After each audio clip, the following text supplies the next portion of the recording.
ಬೆರಳೆಣಿಕೆಯಷ್ಟು. ತರಕಾರಿ ಅಂಗಡಿಗೆ, ಕಾಯಿಪಲ್ಯ ಅಂಗಡಿ ಗೊತ್ತಲ್ಲ, ಕಾಯಿಪಲ್ಯ ಅಂಗಡಿಗೆ ಒಂದು ದಿನಕ್ಕೆ ಎಷ್ಟು ಜನ ಹೋಗ್ತಾರ? ಬಹಳಷ್ಟು ಜನ ಹೋಗ್ತಾರೆ. ಬಂಗಾರ ಅಂಗಡಿಗೆ ಬೆರಳೆಣಿಕೆ ಎಷ್ಟು, ಕಾಯಿಪಲ್ಯ ಅಂಗಡಿಗೆ ಸಾಲ ಹಚ್ಚಿರ್ತಾರೆ, ಹೌದಲ್ಲ, ಕಿರಾಣಿ ಅಂಗಡಿಗೆ ಸಾಲ ಹಚ್ಚಿರ್ತಾರೆ. ಹಾಗಾಗಿ ಎಲ್ಲಿ ಪುರಾಣ ನಡೀತದ, ಎಲ್ಲಿ ಪ್ರವಚನ ನಡೀತದ, ಎಲ್ಲಿ ಜ್ಞಾನದ ಸಂದೇಶಗಳು ಮೂಡ್ತಾ ಇರ್ತಾವ, ಅಲ್ಲಿ ಬೆರಳೆಣಿಕೆಯಷ್ಟೇ ಜನ ಬರ್ತಾರ, ಅವ್ರು ಗಟ್ಟಿರ್ತಾರೆ, ಹೌದಲ್ಲ.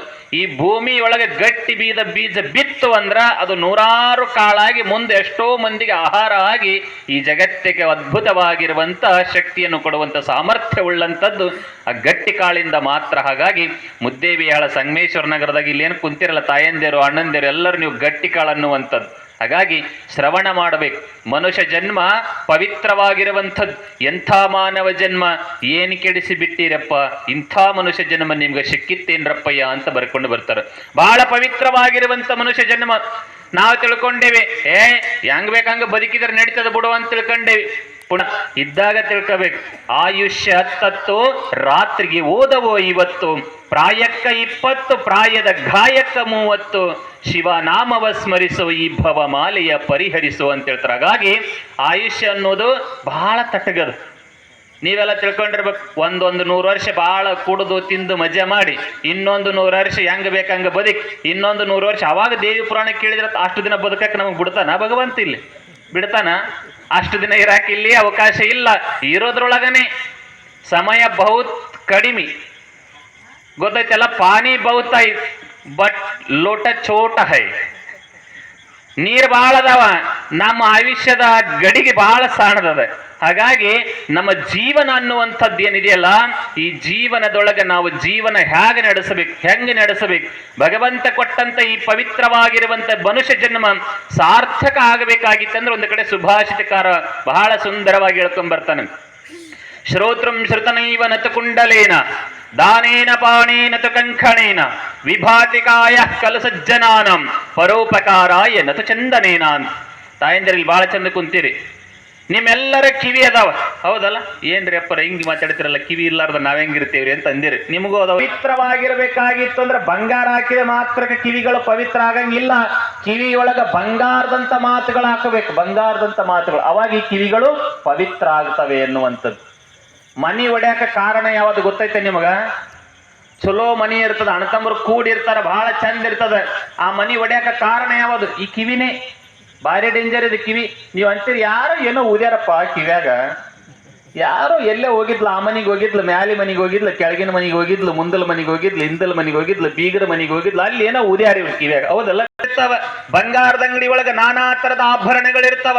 ಆದ್ರೆ ನನಗೆ ಎಷ್ಟು ಬೇಕು, ನನಗೆ ಹೆಂಗ್ ಬೇಕು, ನನಗೆ ಎಷ್ಟು ನನಗೆ ಯೋಗ್ಯತೆ ಅದನ್ನುವಂಥದನ್ನ ಮಾತ್ರ ನಾವು ಖರೀದಿ ಮಾಡ್ಕೊಂಡ್ ಬರ್ಬೇಕು ವಿನಃ ಅದನ್ನ ಬಿಟ್ಟು ಸಿಕ್ಕದ್ದೆಲ್ಲ ಖರೀದಿ ಮಾಡ್ಕೊಂಡ್ರೆ ಸಾಲ ಮಾಡ್ಕೊಂಡು ಎಲ್ಲ ಹೋಗ್ಬೇಕಾಗ್ತದೆ, ಹೌದಲ್ಲ? ಹಾಗಾಗಿ ಎಲ್ಲೇ ಯಾವ ಊರಿಗಾರ ಹೋಗ್ರಿ, ಯಾರ ಮನೆಗಾರ ಹೋಗ್ರಿ, ಎಂಥೆಲ್ಲರ ಹೋಗ್ರಿ, ನಮ್ಮ ಮನೆಗೆ ಏನು ಅವಶ್ಯಕತೆ ಅದಾವ ಅವನು ಮಾತ್ರ ನಾವು ಕಿವಿಯಲ್ಲಿ ಹಾಕೋಬೇಕು. ಹಾಗಾಗಿ ಅಂಥ ಮಾತು ಕಿವಿಯಲ್ಲಿ ಹಾಕೊಂಡ್ರೆ ಶ್ರೋತೃಂ ಶ್ರುತನೈವ ನತು ಕುಂಡಲೇನ, ಈ ಕಿವಿ ಪವಿತ್ರ ಆಗ್ತದೆ ಹಾಗೆ ಎನ್ನುವಂಥದ್ದು. ದಾನೇನ ಪಾಣೇನ ತು ಕಂಕಣೇನ, ಈ ಕೈಗಳು ಪವಿತ್ರ ಆಗಬೇಕಾಗಿತ್ತು ಅಂದ್ರೆ ಚಲೋ ಉಂಗ್ರ, ಬಂಗಾರ ಉಂಗ್ರ ಹಾಕೊಂಡ ಮಾತ್ರಕ್ಕೆ ಕೈ ಪವಿತ್ರ ಆಗಂಗಿಲ್ಲ. ಈ ಕೈ ಪವಿತ್ರ ಆಗಬೇಕಾಗಿತ್ತು ಅಂದ್ರೆ ಚಲೋ ಬಳಿ ಹಾಕೊಂಡು ಮಾತ್ರಕ್ಕೆ ಕೈ ಪವಿತ್ರ ಆಗಂಗಿಲ್ಲ. ಕೈ ಪವಿತ್ರ ಆಗಬೇಕಾದ್ರೆ ದಾನ ಧರ್ಮಗಳನ್ನ ಮಾಡಬೇಕು.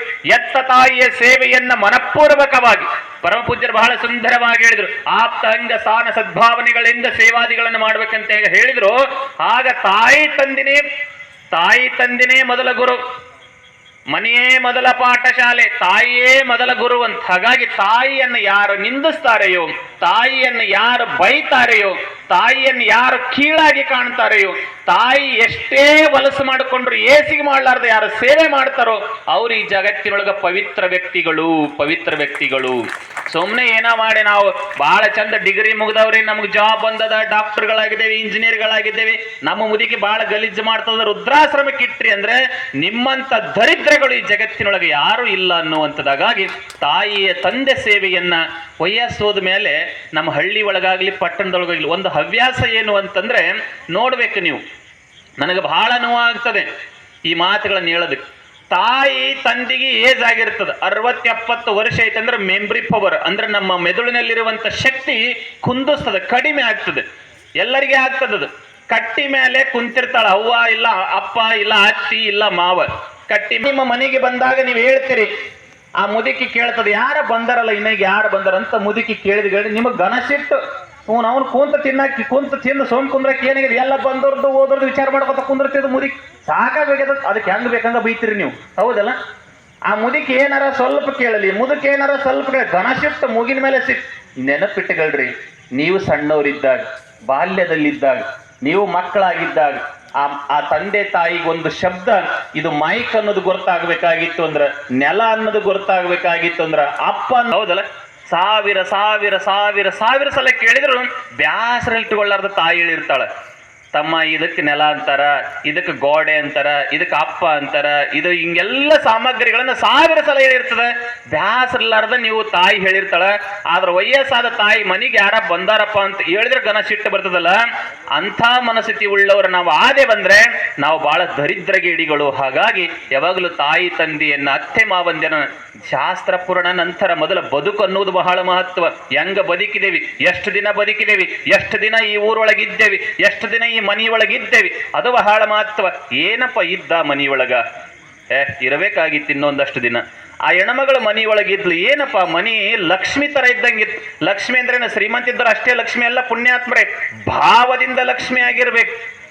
ಬಡತನ ಇದ್ರೂ ಪರವಾಗಿಲ್ಲ, ಭಾವದಿಂದ ಲಕ್ಷ್ಮಿ ಆಗಿದ್ರೆ ಮಾತ್ರ ಆ ಮನಸ್ಸು ದೊಡ್ಡದಾಗಿತ್ತು ಅಂತಂದ್ರೆ ಆ ಮನೆ ಯಾವಾಗಲೂ ತುಂಬಿದ ಮನೆ ಆಗಿರುತ್ತದೆ. ಯಾರೇ ಬರಲಿ ಬಂದವರಿಗೆ ಬನ್ನಿ, ಕುಂದ್ರಿ, ನಿಂದ್ರಿ. ಬಸವಾದಿ ಶರಣರು ಒಂದು ಮಾತು ಹೇಳ್ತಾರೆ, ಇವನಾರವ ಸುಮ್ಮನೆ ಹೇಳಕ್ಕಲ್ಲದು. ಸುಮ್ಮನೆ ಹೇಳಿ ವೇದಿಕೆ ಮೇಲೆ ಹೇಳಿ ಚಪ್ಪಳಿಗೆ ಬಡಿಸ್ಕೊಂಡು ಹೋಗೋದಕ್ಕಲ್ಲ. ಇವನಾರವನೆಂದೆನಿಸದಿರಯ್ಯ, ಇವನು ನಮ್ಮವನು, ಇವನು ನಮ್ಮ ಮನೆಯ ಮಗನೆಂದೆನಿಸಯ್ಯ. ಎಂಥ ವಾಕ್ಯ ಅಲ್ಲ.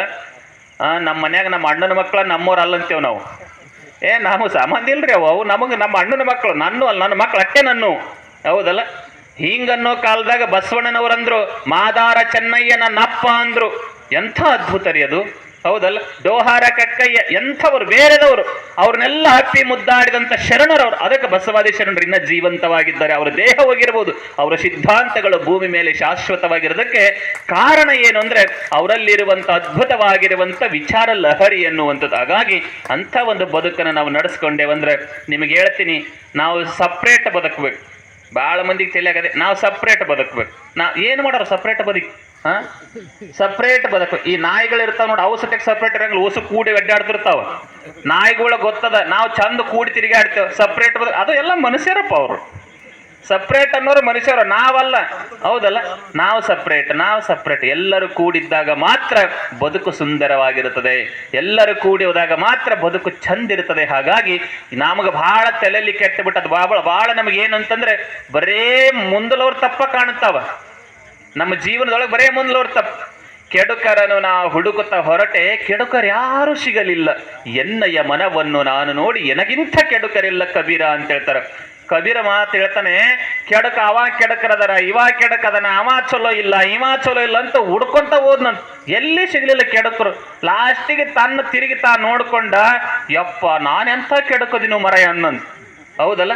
ನಿಮಗೆ ಇನ್ನೊಂದು ಸೂಕ್ಷ್ಮವಾಗಿ ಹೇಳ್ತೀನಿ. ನಿಮ್ಗೆ 2 ಕಣ್ಣದವ ಅಲ್ವಾ? ಈ ಜಗತ್ತನ್ನು ನಾವು ಎದರಲಿಂದ ನೋಡ್ತೇವೆ? 2 ಕಣ್ಣಿನಿಂದ ನೋಡ್ತೇವೆ ಅಲ್ವಾ? ಇದೇ ಕಣ್ಣಿನಿಂದ ಜಗತ್ತನ್ನು ನೋಡ್ತೇವೆ, ಎಲ್ಲವನ್ನು ನೋಡ್ತೇವೆ. ಆದ್ರೆ ಆ ಕಣ್ಣಿನೊಳಗೆ ಒಂದು ಸಣ್ಣ ಹಳ್ಳ ಬಿದ್ದದ. ಏನು ಬಿದ್ದದ? ಸಣ್ಣ ಹಳ್ಳ ಬಿದ್ದದ. ಸಣ್ಣ ಹಳ್ಳ ಬಿದ್ದಾಗ ಅವಾಗ ಈ ಮನುಷ್ಯ ಅಂತಾನೆ, ನನ್ನ ಕಣ್ಣಾಗ ಏನೋ ಬಿದ್ದದ ನೋಡೋ. ಎಲ್ಗೂರಪ್ಪ ಬಾಯಲ್ಲಿ ನನ್ನ ಕಣ್ಣಾಗ ಏನೋ ಹಳ್ಳ ಬಿದ್ದದ ನೋಡು ಅಂತ ಅವನಿಗೆ ಕರಿತೀವಿ. ನೀ ಎದರಿಂದ ನೋಡ್ತೀವಿ ಜಗತ್ತನ್ನ? ಕಣ್ಣಿನಿಂದ ನೋಡ್ತಿ. ಅದೇ ಕಣ್ಣಾಗ ಹಳ್ಳ ಬಿದ್ದಾವ, ನಿನಗೆ ಕಾಣಲ್ತ, ಎಲ್ಗೂರಪ್ಪ ಕಾಣಕತ್ತದದು, ಹೌದಲ್ಲ? ನಿನ್ನ ಕಣ್ಣೊಳಗೆ ಹಳ್ಳ ಬಿದ್ದದ, ಅದು ನಿನಗೆ ಕಾಣಲ್ತ, ಎಲ್ಗೂರಪ್ಪ ಕಾಣ್ತದಂದ್ರೆ ನೀನ್ ತಿಳ್ಕೋಬೇಕು, ನಿನ್ನ ತಪ್ಪುಗಳು ಬೇರೆದವ್ರಿಗೆ ಕಾಣಿಸ್ತಾ ಇದ್ದಾವೆ, ನಿನಗೆಂದೂ ಕಾಣಿಸಂಗಿಲ್ಲ. ಹಾಗಾಗಿ ಯಾರೇ ನಮಗೆ ತಪ್ಪನ್ನು ಹೇಳಿದ್ರು ಅಂತಂದ್ರೆ ಅದನ್ನು ಸ್ವೀಕರಿಸ್ಬೇಕು, ಹ್ಞೂ ಅನ್ನಬೇಕು, ಪ್ರೀತಿಯಿಂದ ಸ್ವಾಗತಿಸಬೇಕು. ನಾವು ಅದೇ ಬಿಟ್ಟಿಗೆ ದೊಡ್ಡವಾಗಿಯಪ್ಪ ನಿನ್ ಬಾಳೀಗ ನನಗೆಲ್ಲ ಬುದ್ಧಿ ಹೇಳೋಷ್ಟು ದೊಡ್ಡವಾಗಿಬಿಟ್ಟಿ ಹಂಗನ್ನಕ್ಕೆ ಹೋಗ್ಬಾರ್ದು. ಗುರುವಿಲ್ಲವೆನಬೇಡ ಜಗವೇ ಜಗದ್ಗುರುವು, ವೃತ್ಯ ಸತಿಪುತ್ರ ವರ್ಗ ಪರಿಪರಿಯ ಪಾಠಗಳ ಕಲಿಸುತ್ತಿರ್ಪರು ನಿನಗೆ ಅರಿತುಕೊಳ್ಳಲನ್ನುವಾಗು ಮರಳು ಮುನಿಯಾನ್. ಸತಿ ಪುತ್ರ ವರ್ಗ ಅಂತ ಹೇಳ್ತಾರೆ ಇಲ್ಲಿ. ಮಗನು ಒಂದೊಂದ್ಸಲ ನನಗೆ ಬುದ್ಧಿ ಮಾತು ಹೇಳಬಲ್ಲ, ಹೆಂಡತಿನೂ ನನಗೆ ಒಂದೊಂದು ಸಲ ಬುದ್ಧಿ ಮಾತು ಹೇಳಬಲ್ಲಳು. ಎಲ್ಲರೂ ಸತಿಪುತ್ರ ವರ್ಗ. ನಾವಂತೆ ಹೆಂಡತಿ ಏನಾರ ಅಣ್ಣನ ಬಳಗದವ್ರಿಗೆ ಒಂದಿಟ್ಟು ಹೆಣ್ಮಗಳು ಏನಾರ ಭಾಳ ದೊಡ್ಡಕ್ಕೆಲ್ಲ ನನಗೆ ಇದ್ರ ಮಾತಾಡ್ತಲ್ಲ ಅಂತೀರಿ ನೀವು. ಹಂಗೆಲ್ಲ ಅನ್ನಬಾರ್ದು. ಬುದ್ಧಿ ಮಾತು ಹೇಳಿಲ್ಲ ಅಂದ್ರೆ ಸ್ವೀಕರಿಸ್ಬೇಕು. ಮಗ ಏನಾರ ಬುದ್ಧಿ ಮಾತು ಹೇಳಿದ್ನಂದ್ರೆ ಸ್ವೀಕರಿಸ್ಬೇಕು. ನಾನು ಹೊಟ್ಟೆಗೆ ಹುಟ್ಟಿದ ನನಗ ಬುದ್ಧಿ ಹಚ್ಚ ಹಿಂಗ ಅನ್ನಬಾರ್ದು. ಸತಿಪುತ್ರ ವರ್ಗ ಪರಿಪರಿಯ ಪಾಠಗಳ ಕಲಿಸುತ್ತಿರುಪರು ನಿನಗೆ. ಹುಚ್ಚ ಮನುಷ್ಯ ತಿಳ್ಕ, ನಿನಗೆ ಒಂದೊಂದು ತರದ ಪಾಠವನ್ನು ಹೇಳಿಕೊಡಕತ್ತಾರ. ಅರಿತುಕೊಳ್ಳಲನ್ನು ಆಗು ಮರಳು ಮುನಿಯ, ತಿಳ್ಕೊಂಡು ಉದ್ಧಾರ ಆಗು, ಬುದ್ಧಿವಂತನಾಗು, ಎಲ್ಲರನ್ನ ಪ್ರೀತಿಸು. ಇದೇ ಮನುಷ್ಯ ಜನ್ಮದ ಮೂಲ ಸಿದ್ಧಾಂತ ಅನ್ನುವಂಥದ್ದಾಗಾಗಿ ಅಂಥ ಒಂದು ಬದುಕನ್ನು ನಾವು ಬದುಕಿದ್ದೀವಿ ಅಂತಂದ್ರೆ ಜನ್ಮಕ್ಕೆ ಬಂದದಕ್ಕೂ ಸಾರ್ಥಕ ಆಗ್ತದೆ ಹಾಗೆ ಅನ್ನುವಂಥದ್ದಾಗಾಗಿ ಬಹಳ ಸುಂದರವಾಗಿರುವಂಥ ದೇವಿಯ ಪುರಾಣವನ್ನ ಸಂಗಮೇಶ್ವರ ನಗರದಲ್ಲಿ ಬಹಳ ಅದ್ಭುತವಾಗಿ ಕಾರ್ಯಕ್ರಮ ಜರುಗಲಿ. ಬಹುತೇಕ 9 ದಿನ ನಡೀತದೆ. ಇವತ್ತ ಪ್ರಾರಂಭಕ್ಕೆ ನಮ್ಮವರು ನನಗೆ ಇಲ್ಲಿ ಬಂದ ಮೇಲೆ ನೋಡಿನ ಆತನ